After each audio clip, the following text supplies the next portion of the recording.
સુરતમાં ભાજપ ધારાસભ્ય કુમાર કાનાણી જેઓએ આમ આદમી પર આરોપ લગાવ્યા છે, આપ પર આરોપ લગાવ્યા છે, આપના કોર્પોરેટરોને ગણાવ્યા તોડબાજ। શાકભાજીની લારી ઉપર આપના કોર્પોરેટરો હપ્તા ઉઘરાવતા હોવાના કાનાણીના પ્રહાર। વિધવા બહેનોને મદદના બાને તોડ કરતા મકાનના બાંધકામ થાય ત્યારે 25,000નો તોડ કરતા રાશનની દુકાન પર રૂપિયાનું સેટિંગ થઈ જાય તો વિરોધ કરતા નથી તેવી કાનાણીએ કરી વાત। અને બે માળ લેતી હોય ને નથી 25,000 રૂપિયાની ઉઘરાણી કરી આવે। આવા હલકા લોકોને તમારે મત દેવા છે, આવા લોકોને તમારે ચૂંટીને મોકલવા છે। 5 વર્ષ સુધી ભ્રષ્ટાચારના કાંડ કર્યા, હવે મત જોતા છે મારા દીકરા સુંદર કાંડ કરે છે।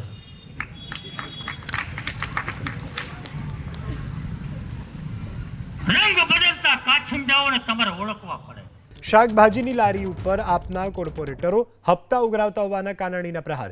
વિધવા બહેનોને મદદના બાને તોડ કરતા મકાનના બાંધકામ થાય ત્યારે 25,000નો તોડ કરતા રાશનની દુકાન પર રૂપિયાનું સેટિંગ થઈ જાય તો વિરોધ કરતા નથી તેવી કાનાણીએ કરી વાત।